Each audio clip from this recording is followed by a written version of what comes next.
Hello, my name is Sidney Pertnoy and I am chair of the board of the Holocaust Memorial in Miami Beach. It gives me great pleasure to be able to say a few words on behalf of the organization who sponsored Names Not Numbers in your school. We are currently living through extraordinary times and have had to adjust to our new reality. Under these conditions, working from your homes, you were able to complete this project, and for that we are grateful to all of the students for your dedication. Thank you to the teachers and schools for ensuring that your students could benefit from the Names Not Numbers program. This year, schools from Miami, Broward County, Palm Beach County, and Orlando all participated, creating documentaries that will be a part of the historical record. You should all be very proud. Most importantly, I want to thank our Holocaust survivors who participated. They are true heroes, and we are forever indebted to these brave individuals who volunteer their time and give of their heart. To all the students who participated in this project, I sincerely hope that you take with you memories that will last a lifetime. Thank you to Sharon Horowitz, Executive Director of the Holocaust Memorial Miami Beach, and Daniel Reed, Education Coordinator, for sponsoring the Names Not Numbers program for the second year.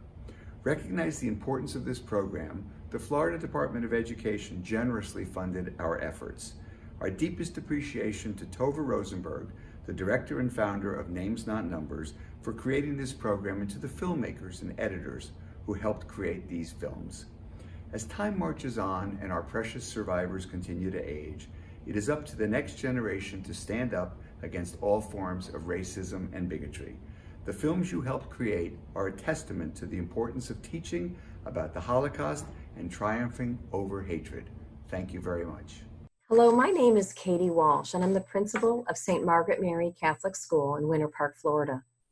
Our 8th grade class was fortunate to participate this year in the Names Not Numbers project, and it was such an impactful opportunity for the students and for our school.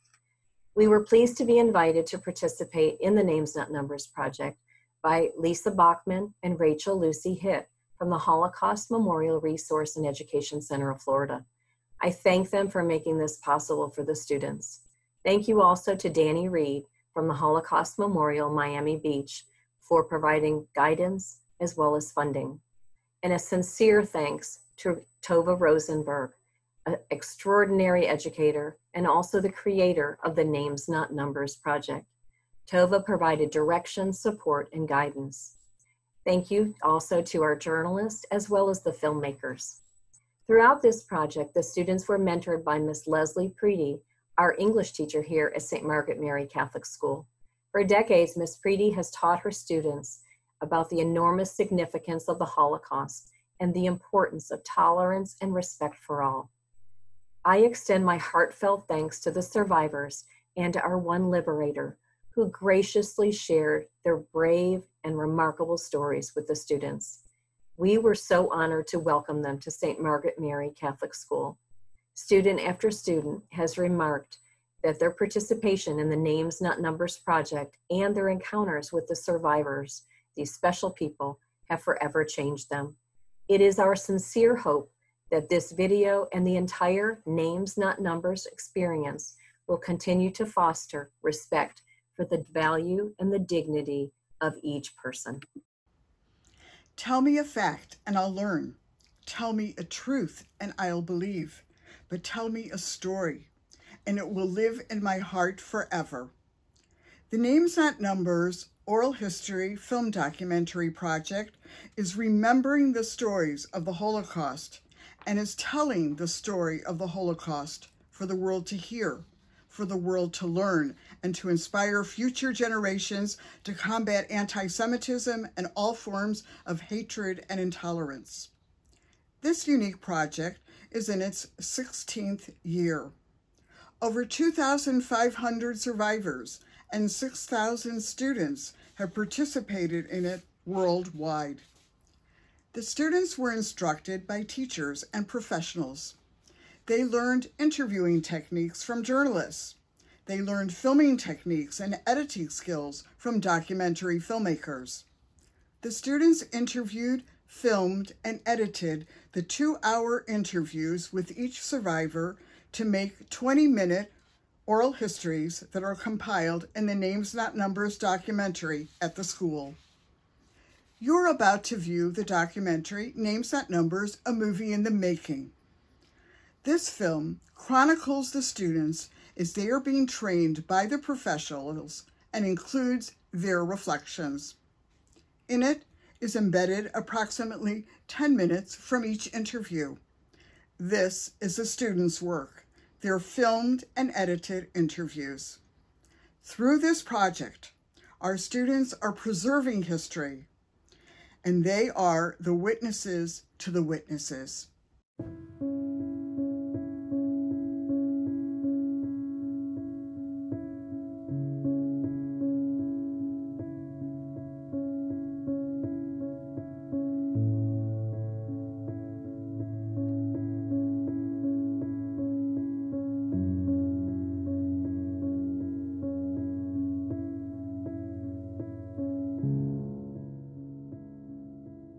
I was really young, but we apparently had a dairy shop downstairs in our apartment building.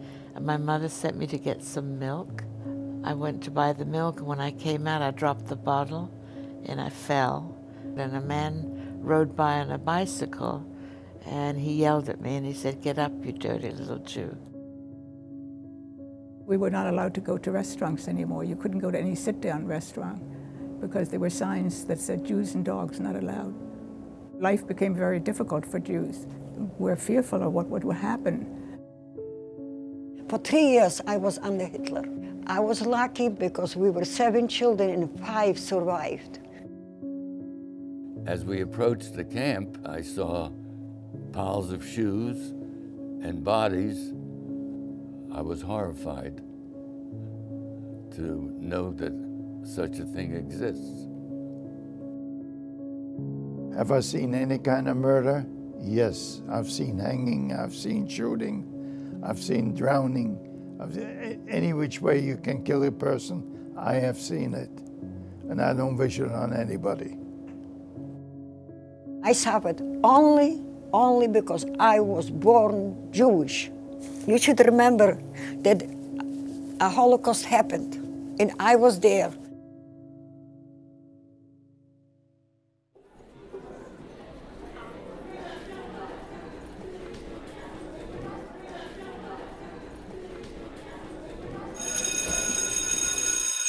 Students across America have done this, and so we're participating in the program Names Not Numbers, and through that you will have the opportunity to be doing the interviewing of a local survivor, someone that lives here in our area, to be able to ask questions about what their life was like prior to them being taken to the concentration camp, and also what it was like there, and then what it was like to be liberated.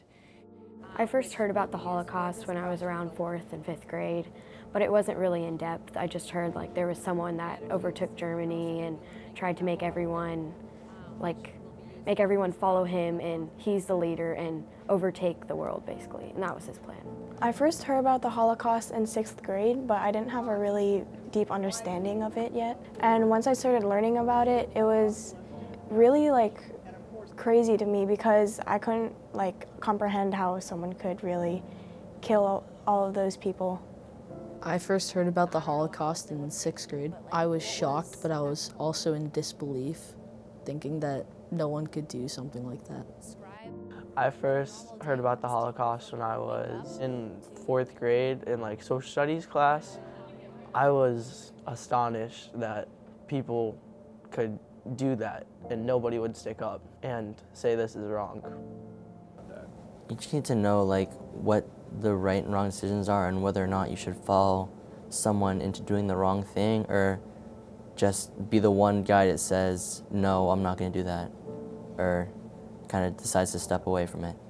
It's going to be 4 survivors and 1 liberator. But remember, all of these people were chosen not only because of their background or their experience, but because they're a member of our community here. Right? It's important for me as a Catholic to learn about the Jewish history from the Holocaust so that it never happens to any other religious member or any other religious group. It's important for us to tell their stories because they were The Jews are really close to Catholics as faiths, and they would have done the same thing if it had happened to us. As a Catholic, I recognize that it could have just as easily been us who went through the Holocaust and not Jewish. So I think it's very serious to recognize and learn more about what the Jewish experienced. I think it's important for any school to do this project, to learn about how it could have been anyone that went through the Holocaust and not just Jewish people. Coming from a Catholic school and learning about other people's religion, which caused some of this to happen, or most of it to happen, was really important to us because we come from different beliefs and different perspectives, but at the end of the day, we're all the same. A survivor that agrees to be filmed and be interviewed wants to tell their story. They want the world to know. You are now what we call witnesses to the witnesses, to those that actually went through the Holocaust and survived the Holocaust.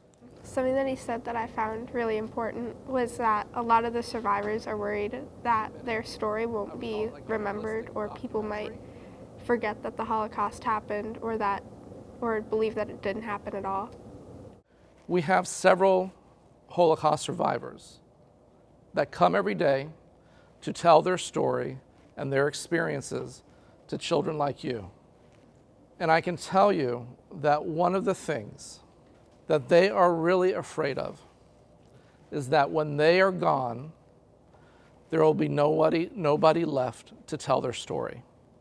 Worse than that, nobody's going to believe that the Holocaust ever happened. So that is why it is so important that young people like you are able to meet a survivor firsthand, hear their story, record their story, and be able to pass it on for other students like you and for other generations. It's really special that we're capturing the stories of the Holocaust survivors, because it's a once-in-a-lifetime opportunity, and we still need to keep this story going so it never happens again.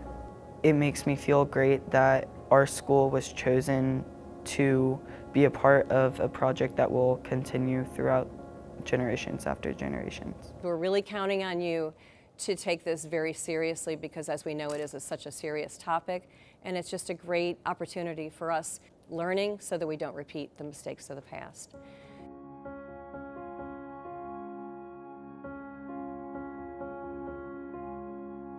So the number one thing that you have to do beforehand is you have to do your research. Today we had a journalist come in, Laurel Biddy, to come teach us about interview skills. We learned about a lot of the interviewing techniques, like how to formulate good questions and how to use silence. We learned how to use silence as an advantage and how that would help us get a more in-depth answer out of somebody. Silence is very uncomfortable. People don't like it, it's awkward. And so when there's silence, people tend to fill it by talking.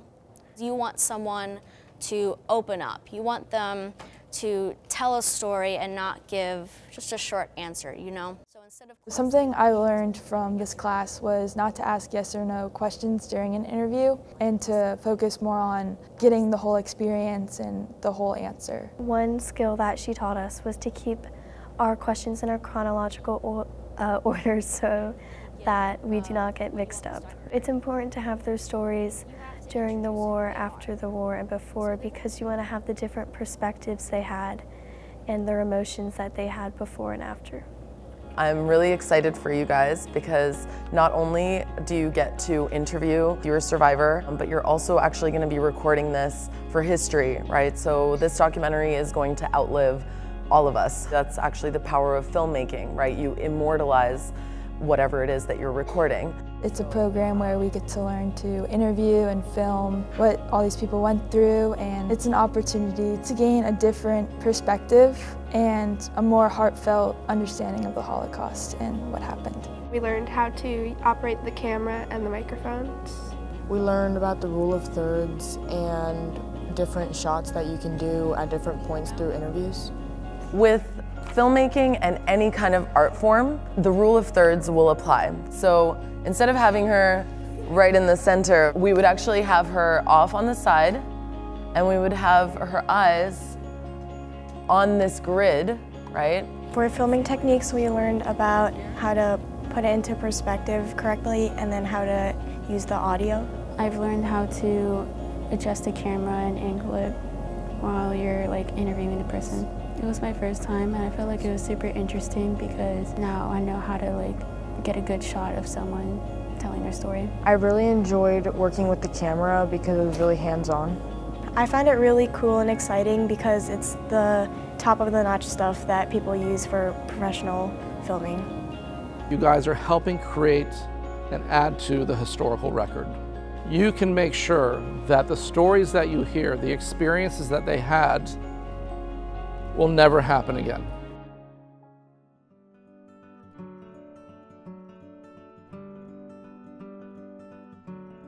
I'm going to interview Harry Lowenstein. To meet a survivor, it's more real, and I think it's a better experience because you witness them firsthand and what they went through. I'm going to interview Sonia Marchesano.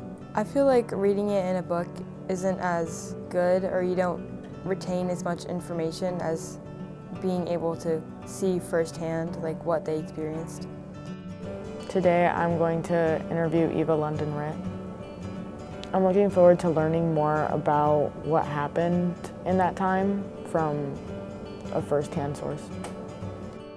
I'm going to interview Gilbert Wagenheim, who is a liberator of a concentration camp.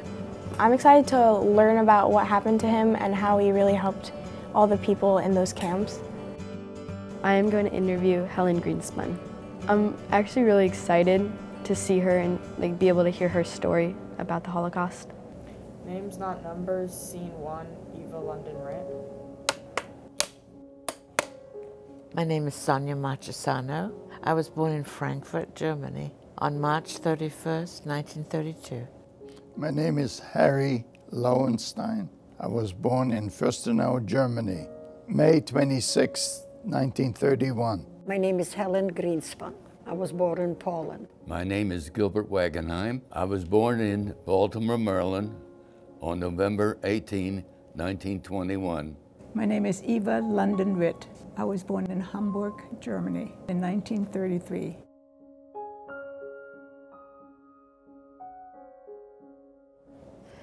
We were an Orthodox family, and we used to go to services every week. And my family were all musical, and they used to get together and play. It was very happy times. I come from a little town. I had a mother and a father, and we were 7 children, 2 boys and 5 girls. I used to go to school, to Polish school, and then I used to go in the afternoon twice a week. I used to go to Hebrew school to learn how to pray and how to write in Jewish, and then Hebrew. Hebrew was very, very hard for me because I don't speak Hebrew, but Yiddish, Jewish language I spoke. That's the way my family spoke. I remember when I had homework, my mother always said, before you go out to play, you have to make your homework. I was brought up in a conservative family. We went to synagogue on Saturdays and at Friday nights. My family consisted of my parents and my sister, older sister, and older brother. We celebrated the holidays, we lit the Shabbat candles, Sabbath candles, and my mother wouldn't sew or do anything from sundown on Friday till sundown on Saturday. My father had a business. We lived in a house, in the front was the business. Thursday, the farmers used to bring us the chickens, the geese, or the cheese, butter. And Friday night, we prepared everything for Shabbat, for Saturday, because we'd never cooked or baked, or my father kept the store Saturday closed. Because Saturday, I used to go with my mother to the synagogue. My father took the boys, because in my synagogue was upstairs were the women and downstairs were the men. When I was 17 years old, I was in the 9th grade.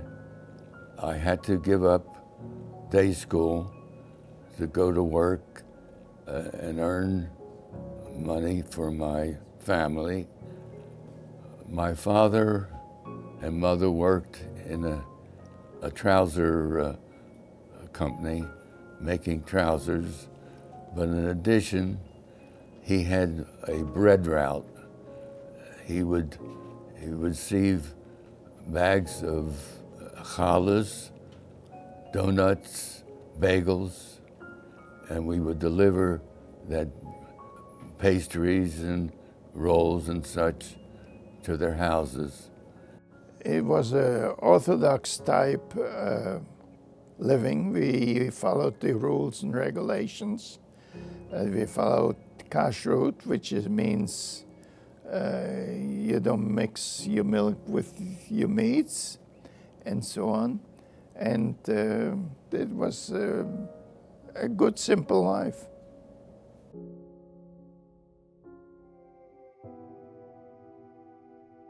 Life became very difficult for Jews. And of course, Kristallnacht, Night of the Broken Glass, was when it all started. It's when Jewish businesses were attacked by non-Jews, by German citizens, and they destroyed the stores. And also the school my brother went to, the synagogue next to it was set on fire and arrested some of the teachers. And my mother ran to the school to get them out of school. Till age 7, it was a normal childhood. But in 1938, the 9th of November, we were expelled from schools. There were 3 Jewish children in the public school in this town, and we were asked to leave and not come back. I had gone to school with my cousin, and then they closed it, and my uncle picked us up from school, took us home, and I remember there was this terrible loud banging on the door and kicking the door in, and the Nazis broke into the apartment, and they were looking for my uncle, and they turned the apartment upside down, and they threw furniture out of the window. The police and several people came to the house and arrested my father, and he was sent to Buchenwald, and he remained there for 6 weeks. During this time, there were a lot of businesses who did not permit you to shop there. For instance, we had one bakery who had a sign out, and it said Juden unerwünscht, which means that Jews are not welcome to shop here. And a law came out where we had to be identified. And the identification was the Jewish star with the inscription Jew in it, and it had to be worn right there.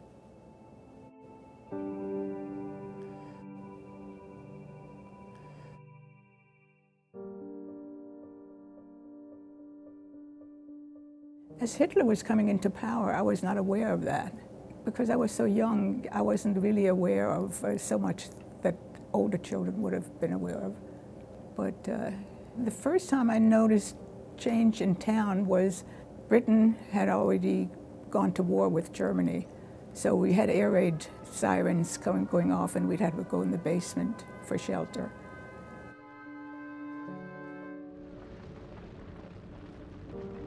When the war started, I was 15 years old. The Germans came to my little town.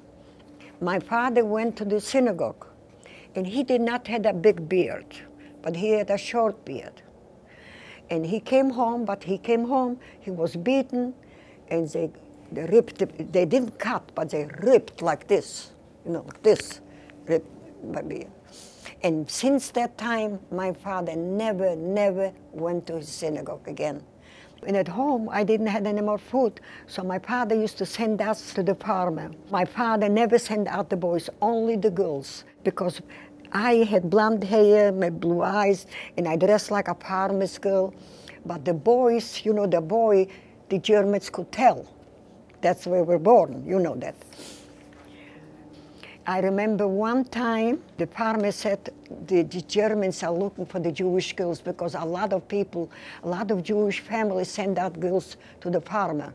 So I remember one time he put me in the stable and put me a babushka, you know, I should look like a farmer's girl, and to stay by the cow. And he said, when you see the Germans start milking the cow, don't look up. And I remember I was very scared. If they would find out that a Polish person helps the Jews, they would be punished. And that's why the farmer didn't want to keep us anymore. And I remember the next day when they came in, there was announced that if you are 15 years old, you have to come in the marketplace. And that's why I survived, because I had a little brother, a little sister, and my parents were killed.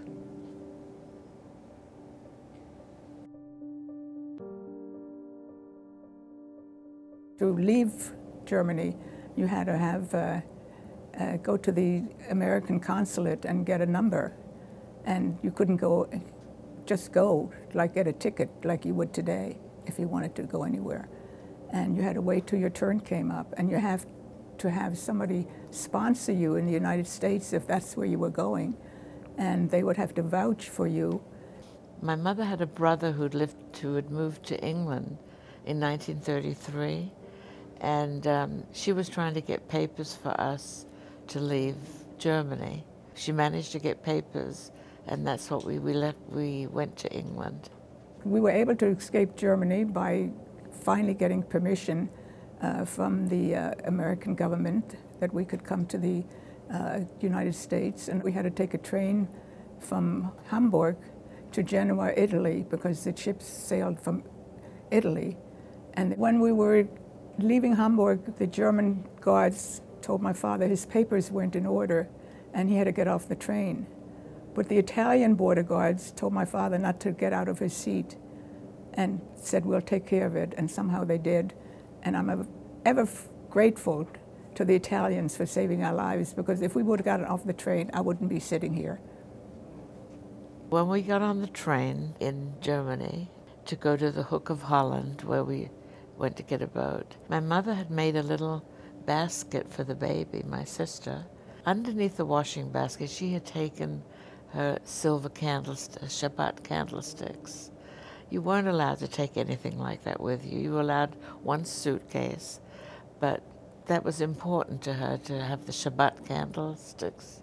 So when we got to the border, the Germans came on board, and they were searching people, and they went to reach for the basket, and my mother said, oh, the baby. So luckily they put the basket back. They saw there was the baby, and they didn't search any further. Otherwise, I wouldn't be here telling you this story. SS Washington, the ship we sailed on, was the last American ship to leave Europe. When we sailed in the Mediterranean, it was very smooth, but once we hit the Atlantic, I was sick, and I was seasick for the whole visit, and I can remember coming into New York Harbor and seeing the Statue of Liberty, which was very thrilling. 3 days after we left Hamburg, the first roundups, deportations happened. So we really escaped by 3 days. I went into the service November 1942. I was 21 years old. I was assigned to a armor division in Louisiana. It contained armored tanks, armored artillery, armored infantry. While I was in basic training, there was a time when several of the soldiers had said that one soldier, Jewish soldier, had left the camp. They would get glad it was rid of him. At that time, I said I was Jewish, and I resented what you had said. And I felt uncomfortable being with, I would call anti-Semites, going into battle. So I asked to be transferred, and I was assigned to 42nd Tank Battalion and had my basic training as a tanker, learning all phases of a tank other than driving it. We had a 75mm cannons. I had a 45 revolver, and I had semi-automatic rifles. We had a note, or notice, I should say. We are being resettled to Riga, Latvia. The next thing we knew, we were expelled from the houses, and you have permission to take one rucksack, X amount of weight, and enough food for 3 days. Before the transport, they put us in a big hall, and one by one we were searched for money, watches, rings. Everybody had to give up their wedding rings and so on. So in other words, you did not have any jewelry at all or anything negotiable. I had to leave my home where I was born, and they took us out to a place where they put all the Jewish people there. And from there, they took me, brought me to Germany.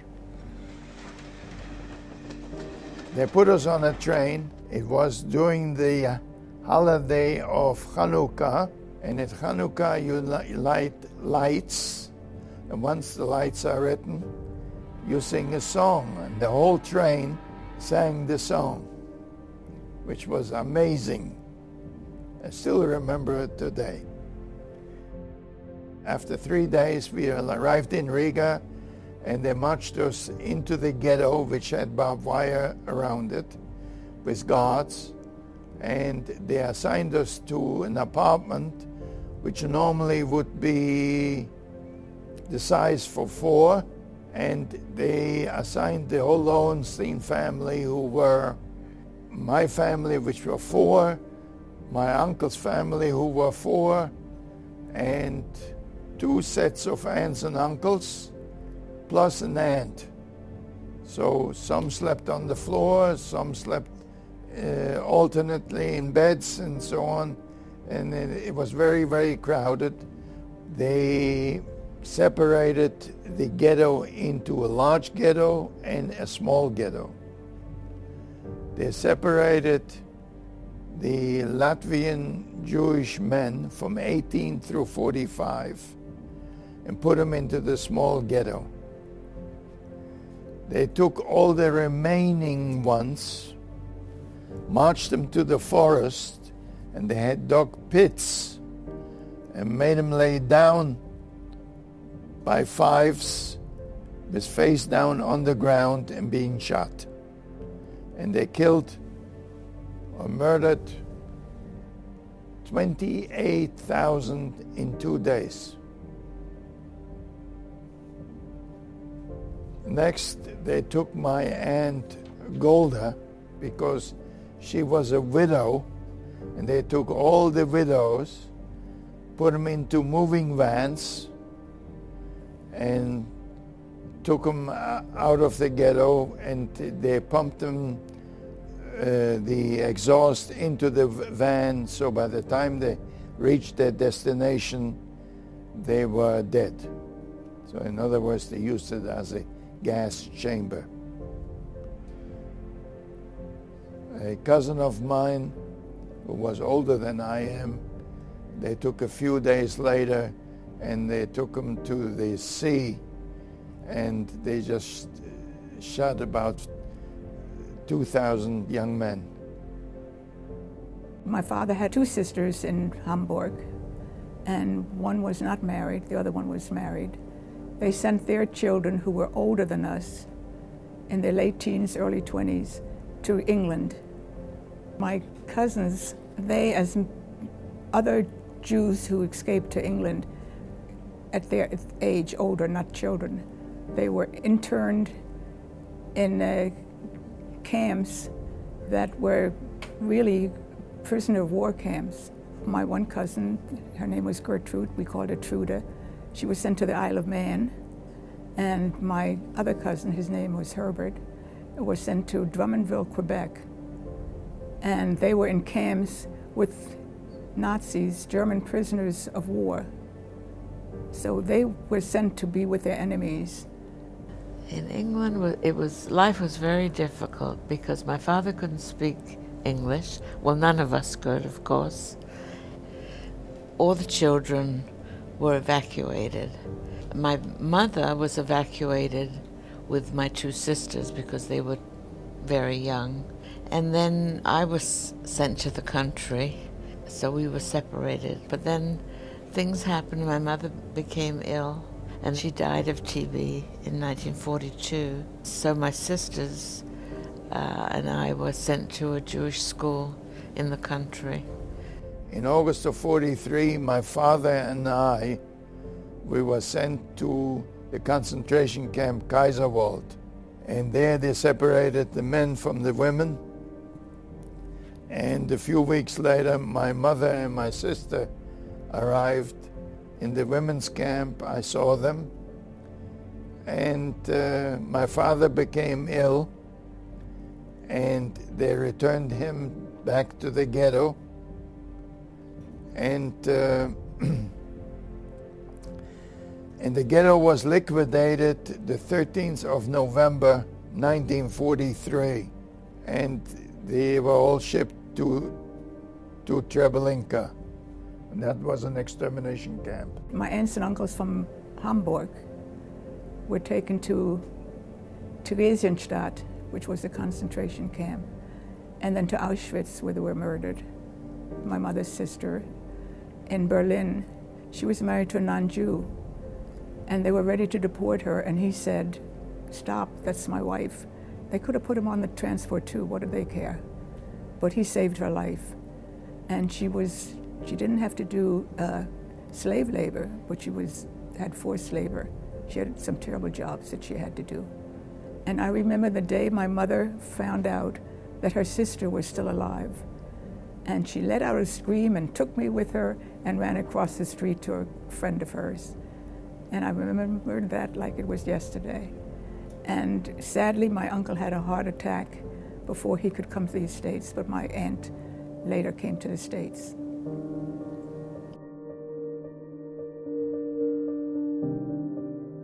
Bergen-Belsen was my first camp when they took me to Bergen to Germany. And since I came to Germany, I never slept in a bed, never had a pillow, never had a blanket. I never had a nightgown. I never had change of clothes.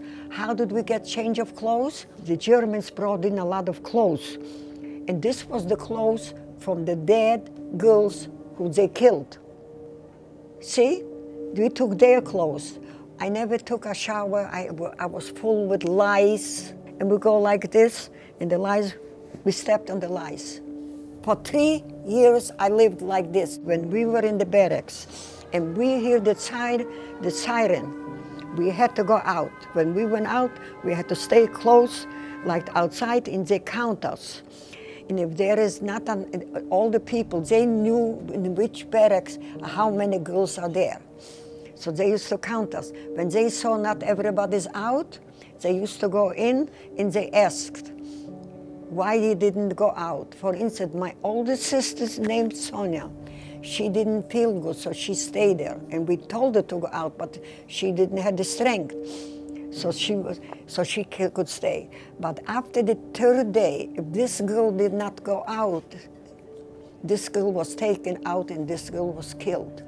In the concentration camp, I got a job in the garage, cleaning cars, pumping tires. Now, when I say pumping tires, I actually mean with a hand pump, not with an electric pump. I did that job for quite a while, and then we had another selection process where we had about 80 young men, my age, And after the process was done, we were 5. And I'm lucky the garage people put me in the middle of the column so I didn't look smaller than all the rest of them. And I think that was the biggest surprise and kindness I received. The worst thing in life is starvation.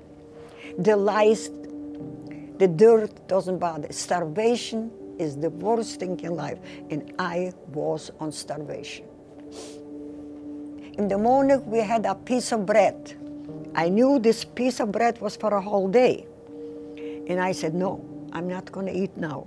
And I had a packet. Each time I took a bite, the only piece of bread, I could not wait to have the piece of bread, and I took it out from the, and then in the evening we had a soup.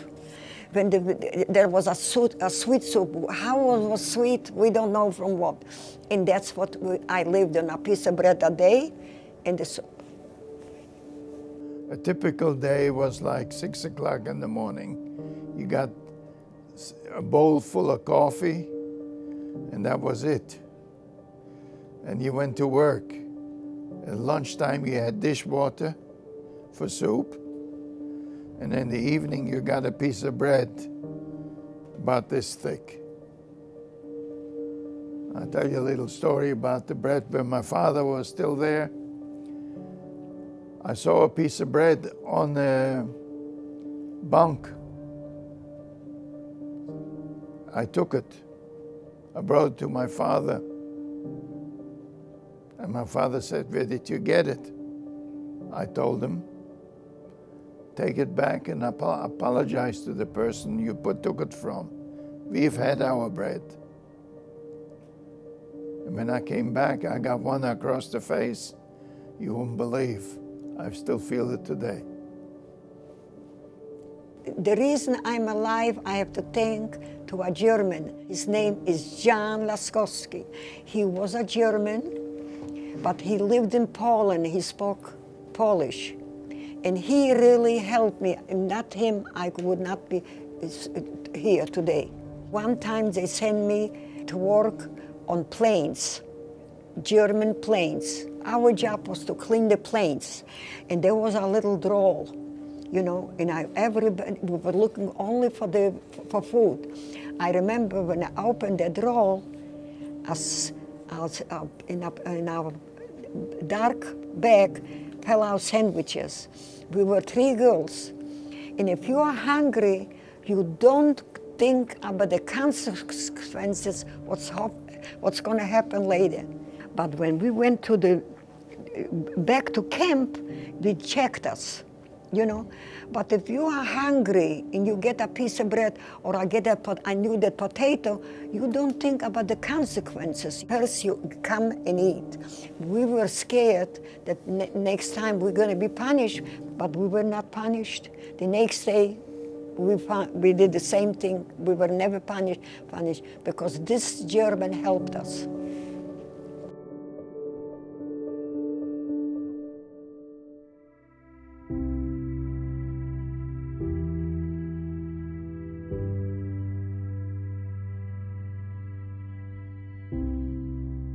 We landed in France, I guess around June, and we were assigned to guard the Moose River. At the time, the Germans had captured a lot of soldiers.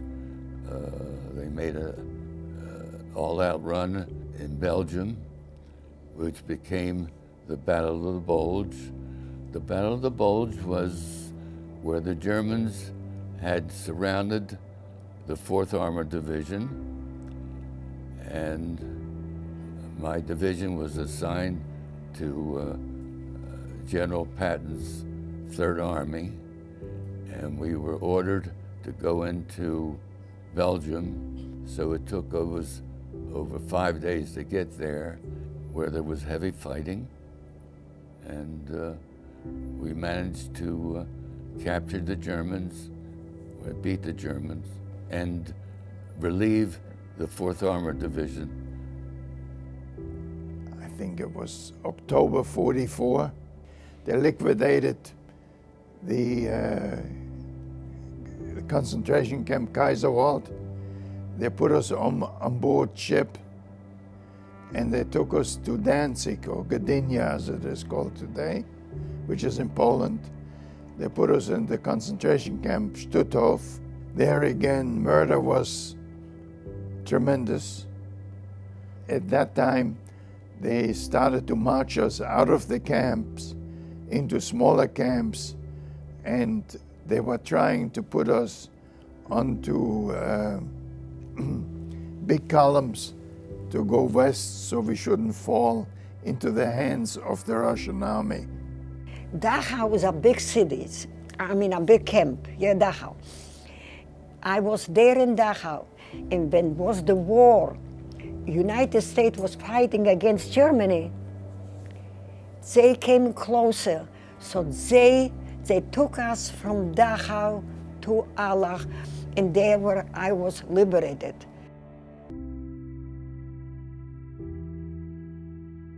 At the 9th of March, 1945, we heard rumbling in the morning. Never heard that sound before.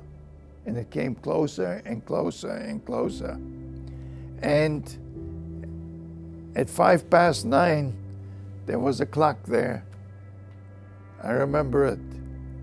A Russian or Red Army tank overran the column, and the guards fled, and we were free. The Red Army took a schoolhouse, put straw down, gave us 2 blankets, fed us oatmeal 3 times a day. We were in Austria.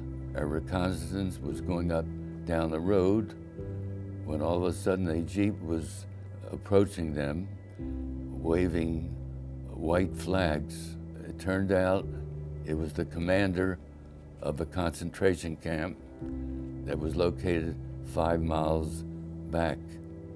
When I had an occasion the next morning to go into the camp with my adjutant and commander, it was quite terrible. I discovered there was a gas chamber, and there were ovens where many of the prisoners were put to death in the ovens. And being Jewish, I was able to communicate with some of the prisoners. One of the prisoners asked me if I could send a letter to a relative in Chicago to inform them that she was alive, which I did. I was liberated by the American Army, and I remember I saw a soldier. She was in a uniform, a female. And I remember this woman, the first time in my life I saw lipstick. After I was liberated, I was in a camp. This is me in DP camp. DP is a displaced persons camp. See? And this is my signature. See? Helen Greenspan. And that's the way. And my hair grew back. I had always have good, good hair. And that's my picture. And I was there. And then my sisters came in. And then we found out about my brother, that he's alive. My mother had said that if we come through this alive, we return where we came from. I returned, nobody did.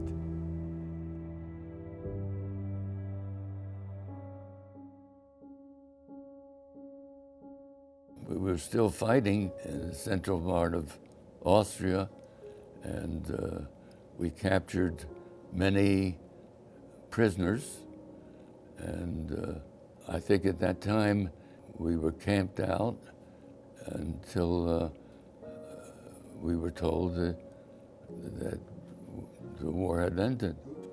I was discharged, and at that time my family moved from Baltimore to Washington, and so I came back to Washington. After the war, my father went back to Germany because his brother, who had been hidden during the war in Poland, had gone back to Germany while he was waiting for papers to come to America.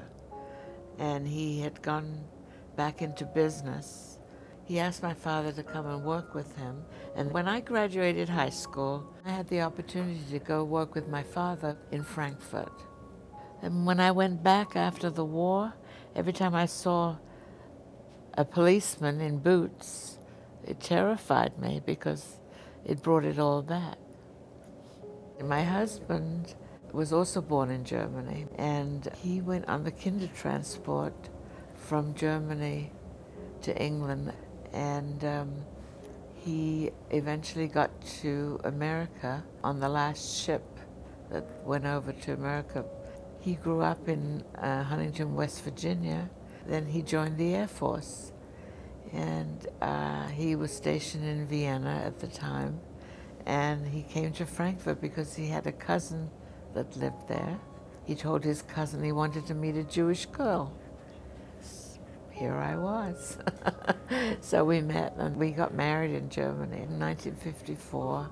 We lived there about a year and a half, and then he was transferred back to the States, and I came with him.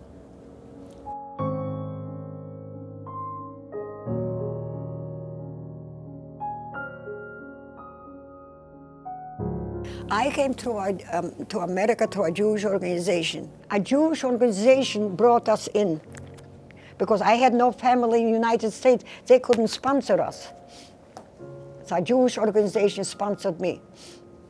I was in touch with my family in the United States, and they suggested that I come here. However, I could not get out of the English zone. So I had to go to France.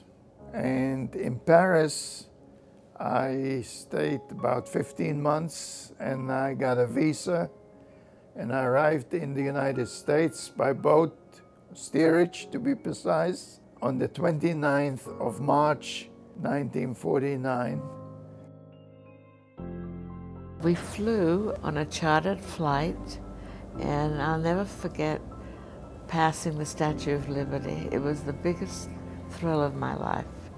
When I lived in England, everybody's dream was to come to America, and I was living the dream, so. My husband was in displaced persons camp. I got to know him, but I did not remember him. And somebody said, you remember Joe? Joe from the DP camp?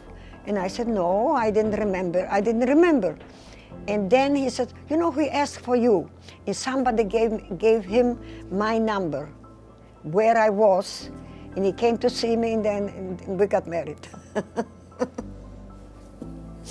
That's the way it was.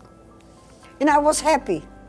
And I had 2 children, and I grandchildren, and then last week I have a great grandchild, from a week old. And this is the biggest pleasure.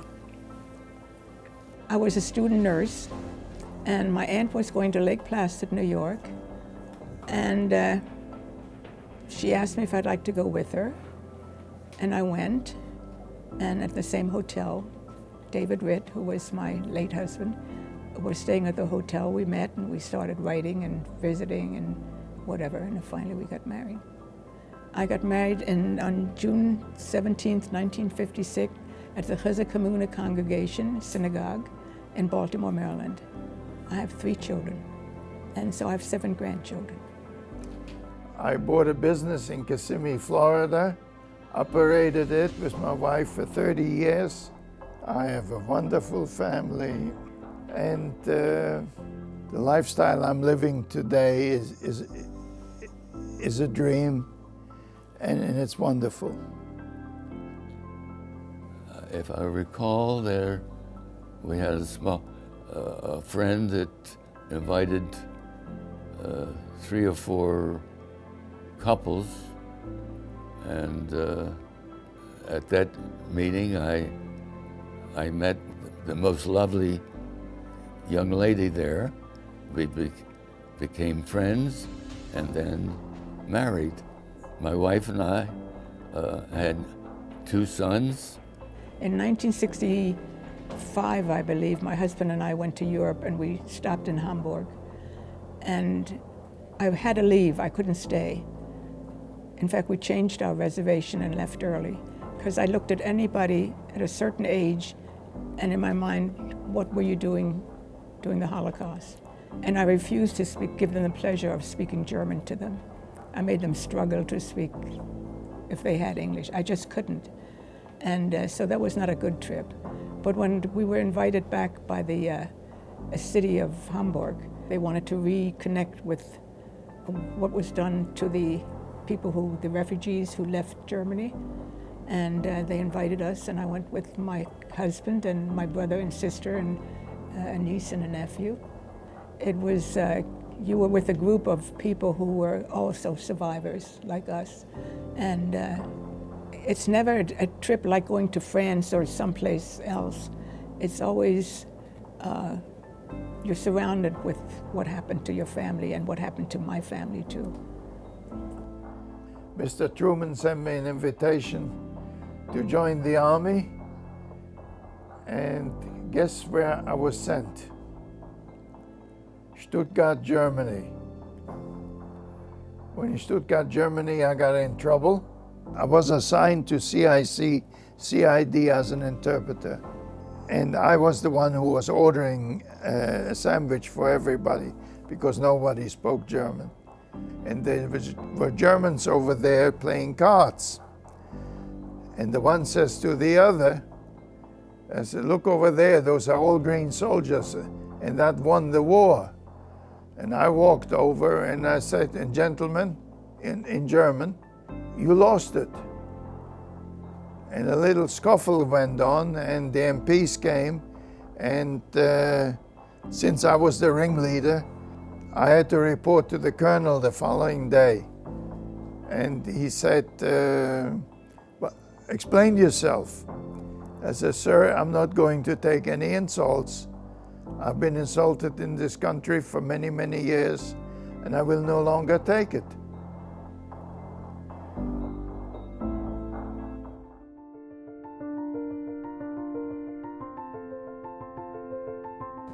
I have peace now. I enjoy every minute of every day.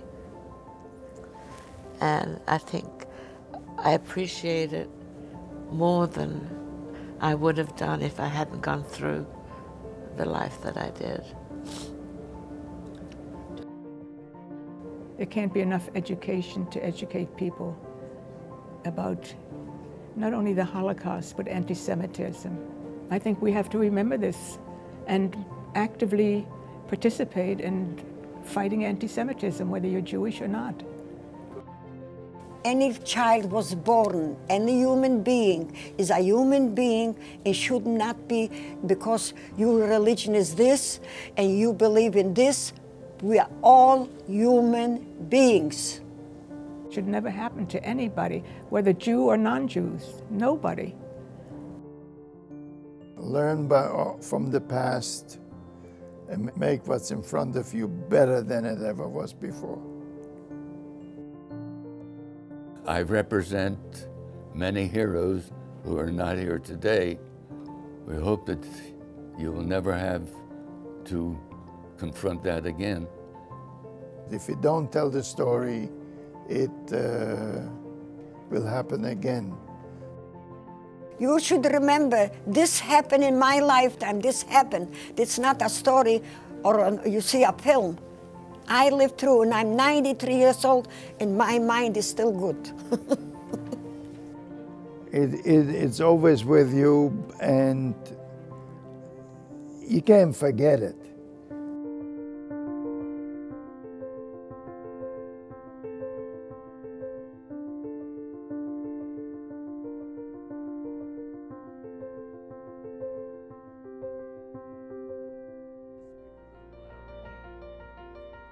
I think it's important to do a project like Names Not Numbers because not a lot of people remember or not a lot of people know about the Holocaust, and I think that what we're doing here is going to help so many people remember what happened. I chose to do Names Not Numbers because I thought it would be important to try to make a difference in the way people view the Holocaust. I chose to do Names Not Numbers because it's a learning experience that I may never get to do another time in my life, and to grow in the knowledge and to learn about the Holocaust.